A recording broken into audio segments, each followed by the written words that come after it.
We are tonight's entertainment. You can't handle the truth. The fire rises. Pizza time. You're a wizard, Harry. So great to be here. You know how much I sacrifice? You think that's air you're breathing? Groovy. I don't have friends. I got family. We are Sex Bomb! 1, 2, 3, 4! Craft Services. Hey, Trent. Hi, Parth. You're looking well. You're looking well as well. Another day, another film podcast. That's what I Indeed. say. Oh, you're on Indeed right now? I'm on LinkedIn. So, Parth, what have you been eating? Take it away. What have you been up to? I'm a little stressed because tomorrow I'm filming one of the last shoot days for my feature film that I've been working on for almost a year at this point. And when I get like that, I'm like, I'm not hungry. I'm a little too stressed to eat right now. So this morning we've got to record this intro for this episode, and my dad had made some chai tea. But really, I should just say chai because it's really like saying TT. TT, which is like saying titty, which is like saying boob, and like that's not what you're trying to say. No, not at all. I would never be saying that. That's disgusting. Exactly. I actually find the female anatomy quite frightening, I suppose would be the word. Continue. But yeah, so that's what I had this morning. I'll probably have lunch soon. No, that's only logical. And yourself, Trent? Yeah, Parth.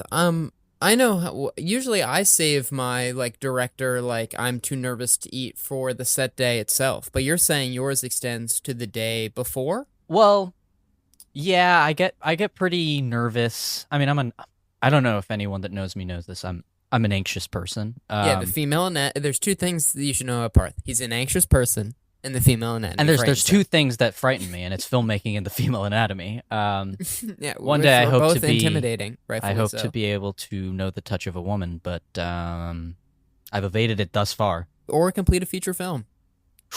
Another thing I've been able to evade thus far. It's the day of is kind of the worst for me, especially getting up out of bed in the morning is just awful. Because you're just paralyzed by the fear. Actually, you know what it's kind of like? You know when you, if you have a hangover from drinking the night prior, sure. And all the things that would make you feel better are the things you least want to do. You're like, I don't want to get up. I don't want to eat anything. I don't want to go outside. I don't want to move around.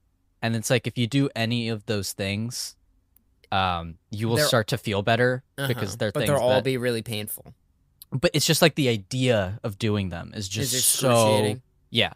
I feel the same way about, on a set day, waking up in the morning, having to, get out of bed, and then getting to set. Once I'm on set, I'm pretty quickly able to, go into work mode, but getting there is pretty rough.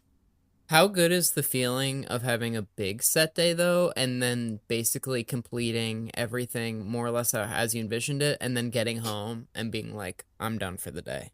Well, the process of shooting this feature has been interesting because the longest thing I'd ever shot prior to this of my own was my senior thesis, which was a 4-day shoot with actors. And so it was you would be shooting... More noticeable progress? Yeah, it would be it was shot over 2 weekends. It's you shoot the first weekend, you're like, oh, thank God. Yeah, I'm halfway done. And then you shoot the second weekend, and you're like, whew, I am done. It's over. Now I just have to edit it. But the problem with shooting this feature film, and especially the way I've shot it, which has been a weekend here, a weekend there, is that I would get really stressed about shooting it. I'd shoot it, I'd feel good, I'd edit it, and then I'd feel good for maybe a day. And then pretty immediately I'd go, now I have to think of the next shooting day. For a script that's 100 pages at this point, that's a lot of shooting days. I find whenever, getting Jersey Mike subs became a popular thing recently for the crew. And I find on my own sets that a like a room temperature Jersey Mike sub when I'm like so nauseous and so anxious is so hard to get inside your body. But if you don't eat it, your level of frazzledness and it's just gonna like continue to spiral. So you just need to choke down some roast beef and some lettuce is my note to all the young filmmakers at home. Wow. It'll make you stronger in the long run. Yeah. Even though it'll be unpleasant. There is something about being on set that like you're just like, at least for me, it's like I don't need to eat. I'm fine. Let's just keep going. And like I actually do not feel hungry. And then I usually reach a point where I'm like, no, I need a break. I need to sit down and eat. But for basically the first 21 years of my life, if I didn't eat for like 3 or 4 hours, I would get a wild headache that would like necessitate immediate care. But over the past 2 years, my dad grew out of having migraines after college, and now I'm graduating from college, and now I can sort of mistreat my body like everyone else has been doing this whole time, and it's awesome. okay, Trent, you shouldn't mistreat your body. I cannot drink, I cannot sleep, and I can like have fun like everyone else has been doing. But now, I used to not know what it was like to be really hungry without having a headache, because I would just like, Really? eat, because I would just be like in bed clutching my head, and my mom would bring me like a grilled chicken over rice, because that's the only thing I could handle. Because as you get more sick, the food has to get more plain for you to Sure. eat it. More white? Yeah, but speaking of white, for breakfast I had 2 Nutter Butters and a cup of coffee with a shit ton of cream in it. Hell yeah, brother. Because dark coffee doesn't taste very good. No, it does not. So I add sweet stuff until it tastes sweet and delicious. You know what's going to be delicious? This intro. Cue the intro.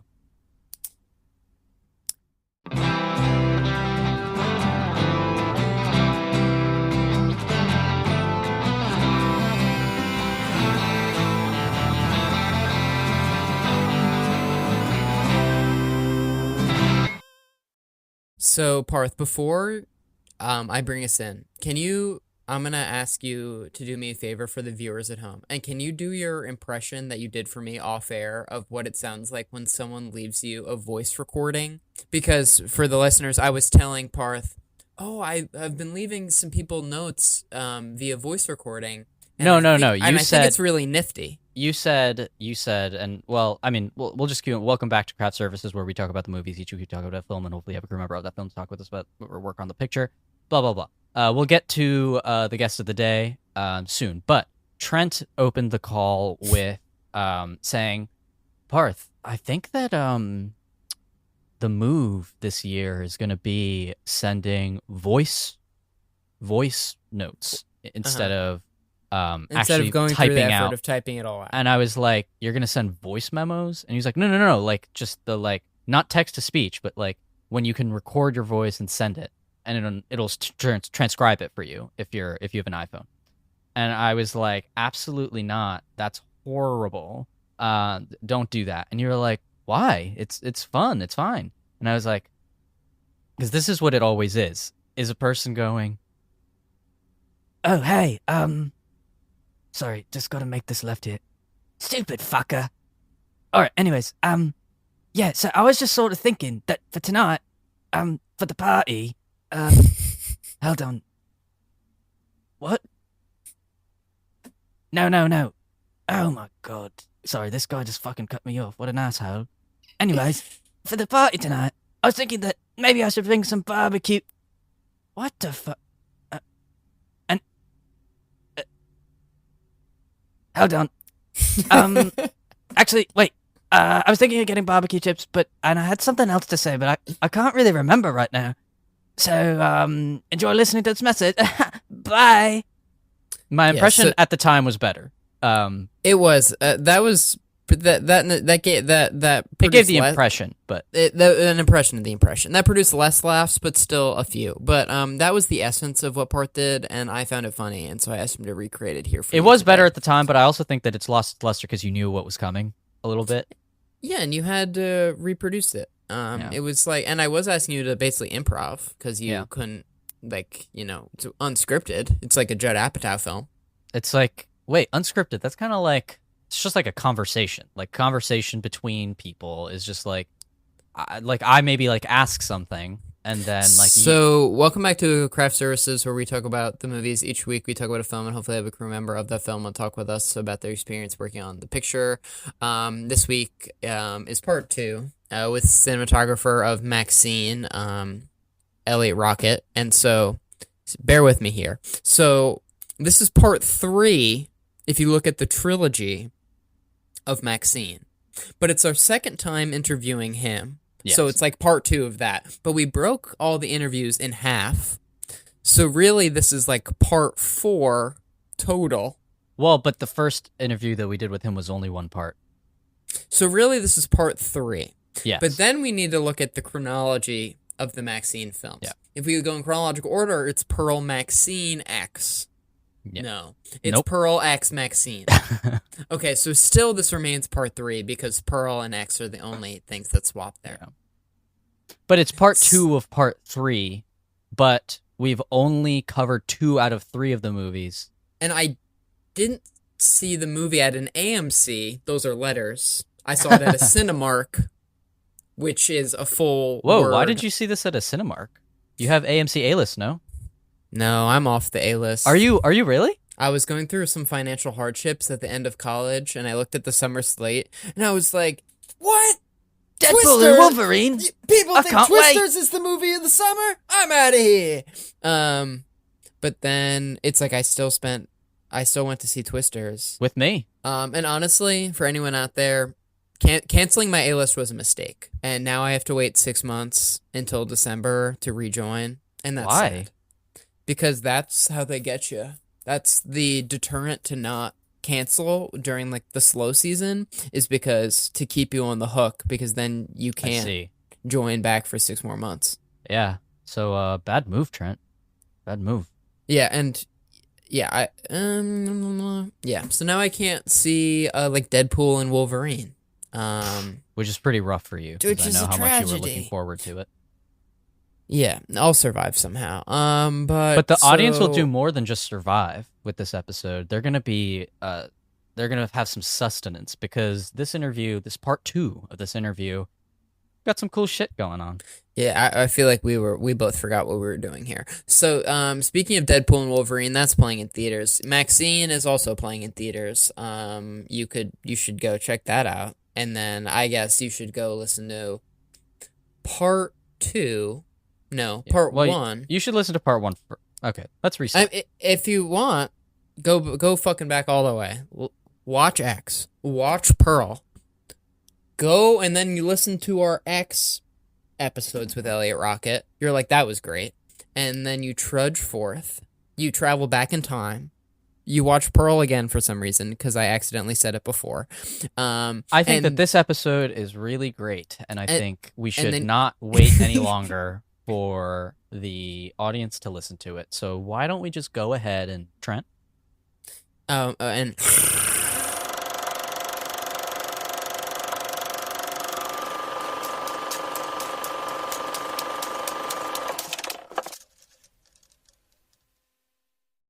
watching MaXXXine yesterday, I was very conscious, in a positive way, of how much camera movement there was from shot to shot.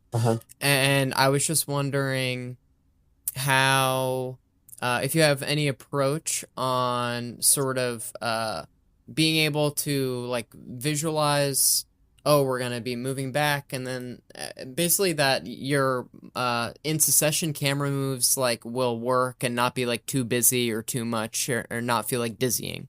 Yeah. Ty has a very particular idea about like the pacing and like the dramatic sort of intent of a way a shot will unfold when it's like those kind of moving things. And he's very particular about it. And I think when I am sitting there and I'm watching, I'm just like, well, of course he wants it that way, because that's just how it would be good. Right. It's kind of hard to say what it is, because oftentimes, especially with him and in these movies and his filmmaking, he'll want the camera to do something that's a little bit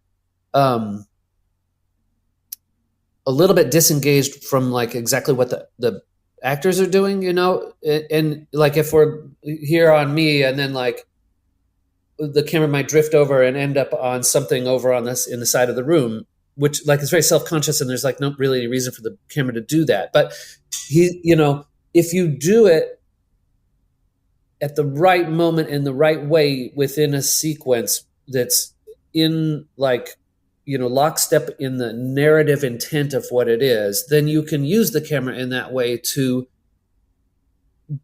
enhance the story. It isn't then just about what the characters are doing. There's something going on that the movie is doing, you know? And in the end, I think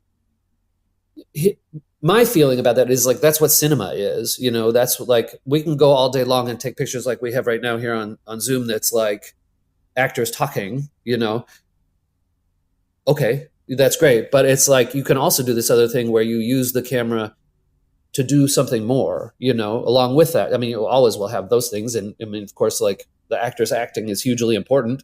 But there is an opportunity if you are aware enough or conscious enough about what you want to do with the camera, that you could do another thing with it, you know? And it's subtle, and it's not always something that's really like to an obvious intent. Like I remember in X, when MaXXXine is in the hallway of the house and she's just had lemonade with Pearl, and they're looking and they look in the mirror and she touches her, and then Howard drives up in the front of the house, and then she runs out to the side of the house, to the side of the porch, and runs down to the corner of the house to look around the corner to see Howard going in, and then runs off down towards the bunkhouse. And if you watch that shot, that it's like all one shot once she exits the house. And Ty was very particular about like, okay, we're going down behind her like this, and then the camera has to come around her shoulder to see what she sees at the right time. And then it's got to back off and come around to give her the space and the frame to run down off in. And it's not like we're just following the character doing these things. The camera is kind of playing this little bit of a game of like being with her and then showing what she sees, and then going back to sort of being an objective observer of watching what she does, you know? And it's a weird thing because it seems very simple on the face of it, but it's kind of a difficult thing to execute and make it not feel too self-conscious and self-aware. Trent, do you think we can get into some specific scenes? Yeah, I do. Early on in the movie, there's the audience reacted to this scene where MaXXXine crushes a man's balls, I guess is what happens. For lack of a better way of putting it. Yeah. Could you talk about shooting that? You know, like, I mean, another thing about Ty is like, he wants to do as much as possible practically. Like, he doesn't want to do a bunch of VFX kind of stuff, right? Like, although there's a ton of VFX work in the movie, like it's all things that just enhance what was practically done, basically. And there's very little that's like a full CG build or something like that. And so, you know, we had prosthetic testicles, and like, you know, it was kind of a long sequence just to get up to that point. And then it's like this whole thing of like, you know, getting the guy down on face down on the ground and getting his actual parts of him that are physically attached to him out of the way, and then putting in a prosthetic that then a stunt person can use to like, you know, because it was like we had to, you know, it was like, even though it was like a prosthetic, it was still his butt and his legs, and like missing it with the heel, you know, still could have hurt him. And then it's just a matter of doing it, you know. And then always with those kind of things, it's like you don't have complete control over what's going to happen with a prosthetic like that. So it's like you kind of do it and hope for the best. And then like, you know, you've got like, okay, we've got 2 more. We can do another couple of takes, and then we'll see how it goes, you know. It's the same thing with like running over Pearl's head with the truck, and at the end of MaXXXine, it's like, you know, we had a prosthetic head, he put it in the driveway, and we ran the truck over it, you know. Same idea. So just while we're along this vein, even though it's at the end of the movie, yeah, I was wondering the exploding of Pearl's dad's head. I'm sure it was done practically. I was just curious about like the slow mo, the frame rate of it all, if that was, or I don't know if that was involved, but just about the logistics of shooting it. Yeah, the rest of the sequence up to that point was all on location at like this film ranch north of LA, right? I can't remember the name of it, but we built like 3/4 of that Hollywood sign on this hillside there, and then the rest of the letters were extended in VFX. And so we shot everything up to the shotgun blast out there, and then the helicopter there. The light from the helicopter was like these lights called a move. We call them movers, but they're like those rock and roll like remote moving lights hooked to the bottom of a cage of a lift, right? Like a 60-foot or 80-foot lift over it. So that helicopter light was doing that there. So then when we went to the stage, our department built like a little bit of the ground, right? And then they had the prosthetic head that had like an air cannon and a bunch of goop in it, right? And we got a little version of the light over that and replicated the whole feel, and then put the cameras in and boom, blew it up. I don't remember if we did it off speed. I would imagine that we probably would have done it at 48 frames, but I don't remember exactly whether we did or not. And we did it we kind of did that a bunch of times because Ty wasn't happy with the way the head was exploding. So I think we did it like one day. It was getting very much towards the end of the shoot, and we did it like one day, and then we went back, and it might have even been like the very last day that we did it a second time around. Because it's kind of an elaborate rig for the special effects people to put in and put together and all that. Do you know what he wasn't liking, or what quality about the head exploding he was struggling to find that he ultimately found? I don't remember exactly. Yeah, but he was particular about what he wanted with it. And sure. Yeah, it was like we might have done it like 3 or 4 times. I don't remember. Probably the production, the scene I was most jealous of the shooting of was as you talked about earlier, the sort of the chase scene around the Universal backlot. If you could speak any more on that, or filming at the Bates Motel, I'm sure that was like a unique opportunity. If not shooting a Psycho movie, this is pretty much the only way you're going to do it. Yeah, I know. It was kind of surprising to me because I think they reached out to like the Hitchcock Foundation or whatever it is, and they were like, yeah, sure, you can do it, I guess. I mean, I'm sure it was more complicated than that, but that was sort of like how it was said to me. And I mean, it's like iconic and it's crazy, and it's like you're out there and you're like, okay, well, this is what we're doing, and look at that picture, wow, that's amazing. And I mean, more so than anything is just being grateful of the opportunity to do it. It's like, oh, I found myself here, this is amazing, like it's so great. Like I don't know if there's really any other. Did you have to watch Psycho at least once and incorporate anything about it into how you shot the scene? No, I had seen it. I did not rewatch it before I had seen it many, many years ago. But I didn't rewatch it. We were just, I mean, when you're out there in that, look, they have the Bates Motel, and then they have, on the side, there's these stairs that go up, and there's the house, right? It's like, yeah, of course. It's kind of like the only place you're going to shoot it from. Yeah. Also because like pretty much any other angle, you're going to see other parts of like Universal and different buildings and stuff like that. So yeah, the War of the Worlds is right on the corner. We could, when we're doing that stuff on the stairs, and Kevin and, and Larry Fezzen escorting him away and stuff, we were like, you can't pan left because that's the War of the Worlds over there, which was like not done. Like the War of the Worlds set was from later than when MaXXXine was supposed to be happening, so we couldn't see it. Mm-hmm. And do they reroute the backlot tours, or did you have them running through like the whole time while you were shooting there? They were pretty much running through the whole time we were shooting.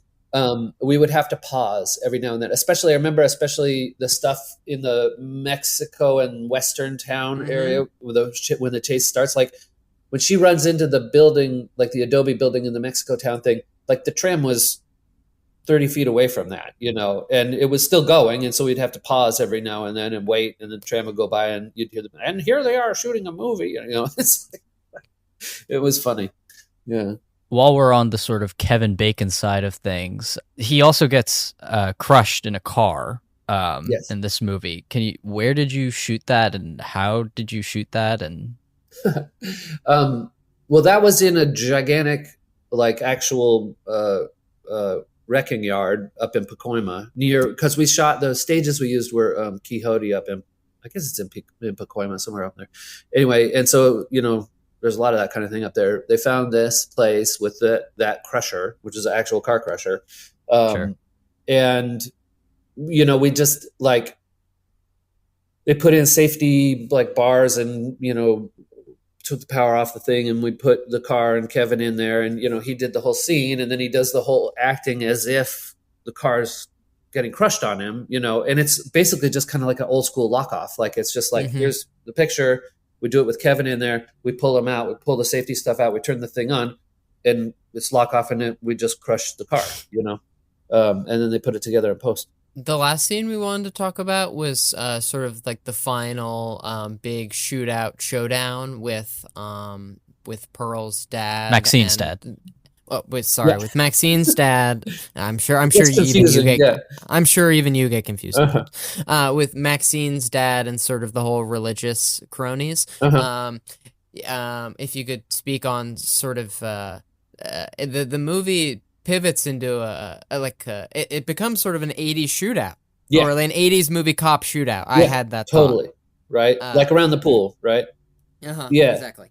I mean, that's literally like kind of what, like, when Ty described that part of that sequence, he would just be like, and then it's just pictures of like them going bang, bang, bang and ducking and reloading. And then pictures of people like falling and shooting a gun and falling, and it's like, that's what it was. It's like, and then again, I think that's kind of like the approach, like, as you said, it's like an 80s movie shootout. Like, they didn't do what they do now, with like super elaborate kind of things. It was just like this bang, bang, bang and reload and duck and come up, And someone on a balcony gets shot, and then they fall and they scream. Of course. Yeah.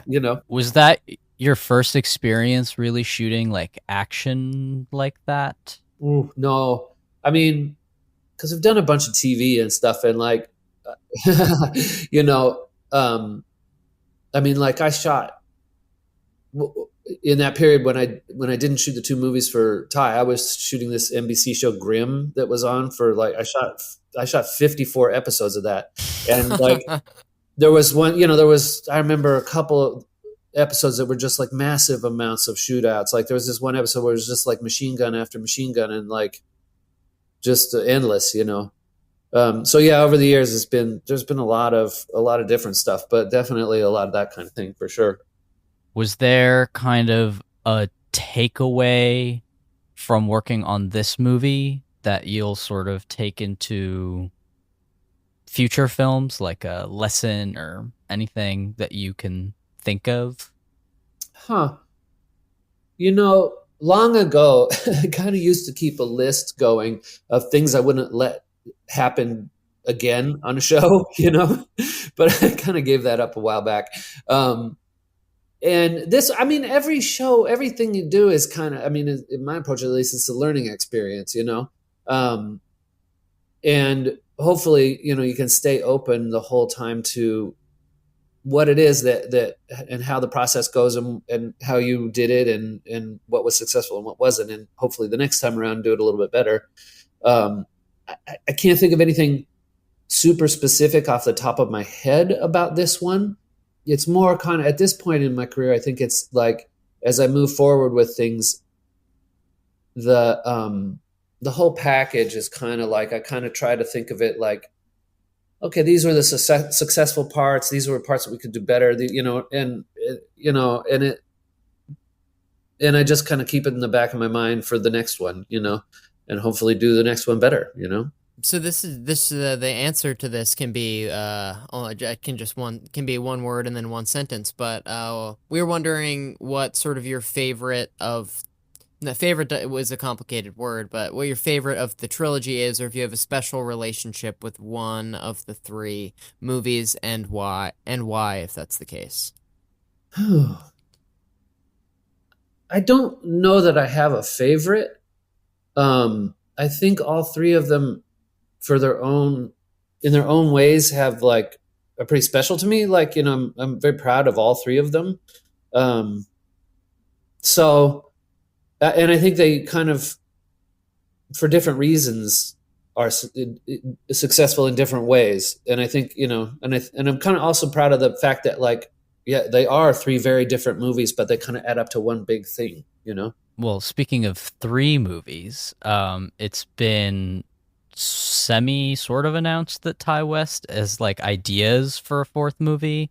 Are you aware of anything of that? And if you were, would you even be able to say anything about that? / would you be involved with that? I know what he's talking about. He's talked to me about it a little bit. I don't know if I should really go into any detail about any of that. And I don't know if it'll happen. And, you know, I mean, Ty and I are, you know, we've known each other for a long time, and I anticipate that we'll keep working together. I certainly hope so. But, you know, you never really know in this business, like what the next thing's going to be or what's going to happen. You know, I mean, it might also be that like, well, somebody's hired me to do something else, and like all of a sudden he needs to, you know, go into production and has to hire somebody else or whatever. So I don't know. So as I was watching MaXXXine yesterday, and I think one of my favorite elements of all three films is the cinematography. Oh, thanks.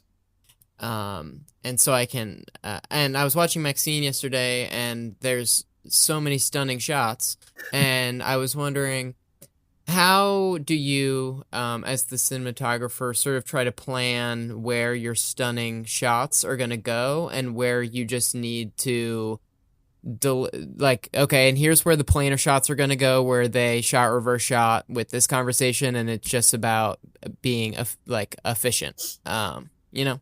I mean, sort of two parts to that. Like, part one is like there's certain things that are just written in ways that like demand, say, a shot reverse shot kind of scenario, right? And then there's other things that are written that are more wide open of like, how are you going to cover this, you know? And I think, you know, one thing that Ty is very good at is writing scripts that don't just fall into this kind of shot reverse shot construction. You know, he's mindful that like he wants a movie that has shots in it, you know, that do things, kind of like we were talking about earlier. And so it's not really up to me like where that's going to happen. It's more, from my mind, like you can only do something with the camera if it's going to be narratively appropriate at that moment in the script or in the show or whatever, right? So you couldn't like in the middle of very intimate conversation, like, you know, pulling way out and doing some crazy dolly shot that comes around and then zooms into somebody's face is like, it's just going to be like, why are you doing it? It's just like sand in your eyes or something, you know? And so hopefully you have, I think, at least for me, it's really driven by the script. It's like, okay, in this moment, it really makes sense, you know, like that shot we were talking about with Leon skateboarding across and it coming around behind Kevin's head. It's like this moment in the film was scripted to give the opportunity to do a shot like that, you know? And so that's kind of where it comes from for me. It's hard when you have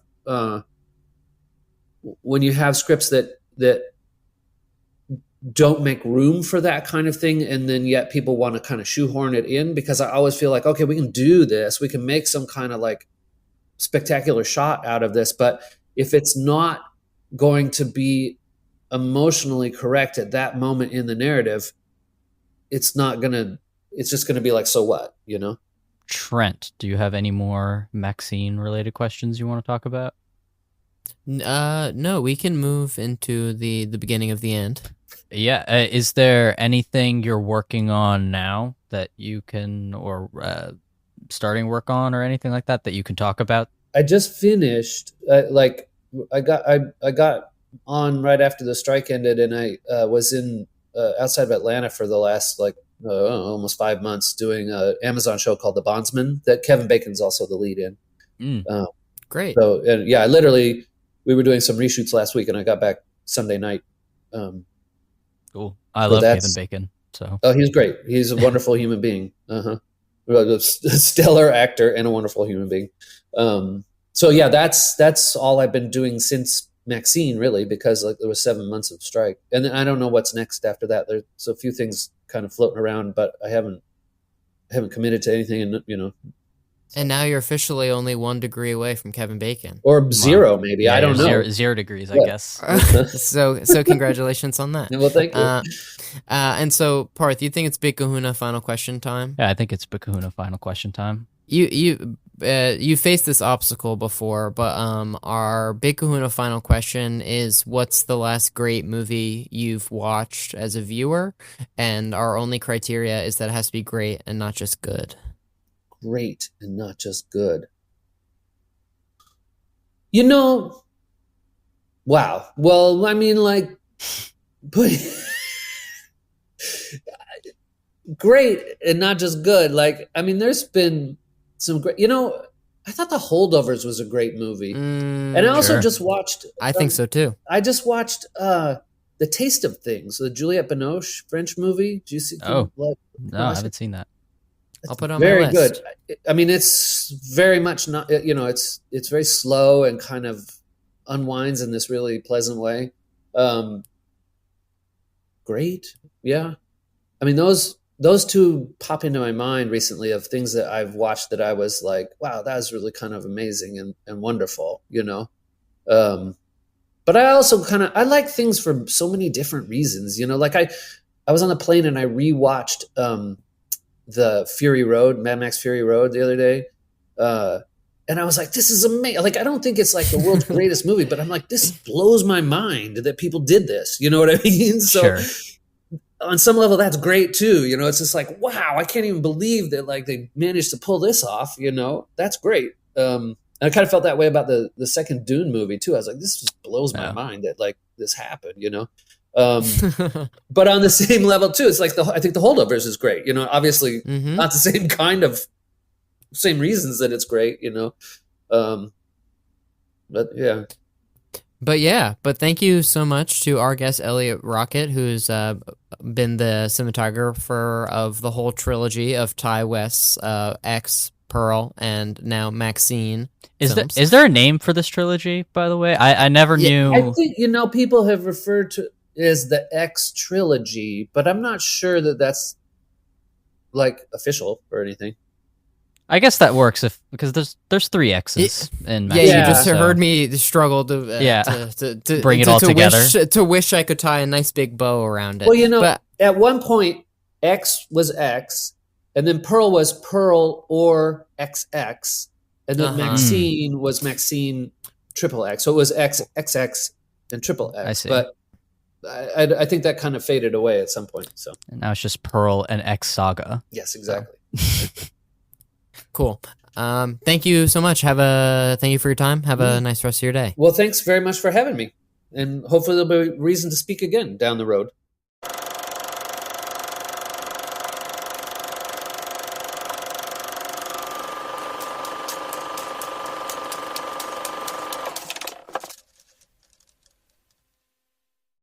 What an interview. That was fun. If we interview Eliot Rockett again, he'd be our first 3-time guest. If That's true. if he comes out with there's talk of fucking a fourth one. He's our third second-time guest, but he could be our first third-time guest. Yes. And he was probably our 55th or something first-time guest. I don't know. I don't know. The interviews are all sort of blending together now. But Trent, Yeah, we're almost at 200 episodes. On my resume, exactly. I'm like, we have a podcast with 200 episodes. But in reality, it's 100 of those are Parth and I being like, Magnolia was really long. When the other 100 is us being like, and us sort of actually trying to sound smart.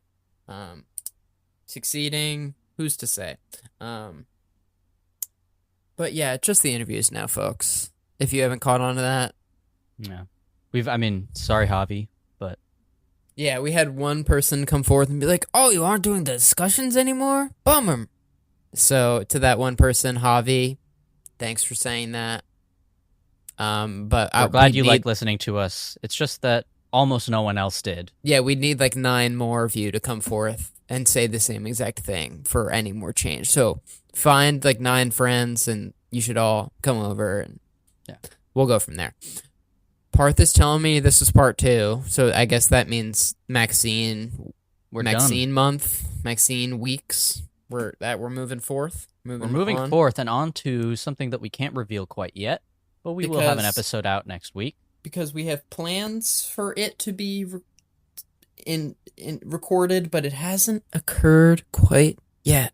Yes, and we don't want to count our chickens before they've hatched. Before they chicken, exactly. But Trent, the humble listener, where can they catch our episodes? So if you're at home and you're listening to this, and you're humble, take a look in the mirror and ask yourself if you're humble.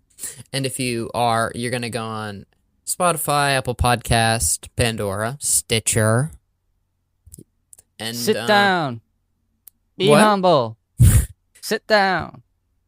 Be humble. Be down. Be humble. Yeah, we're you can listen to us anywhere you get your podcasts, Pandora, Stitcher. Those are where no one gets their podcasts. Wherever you're listening to Kendrick Lamar's hit single, Humble. It's somewhere you could also catch the latest Craft Services episode.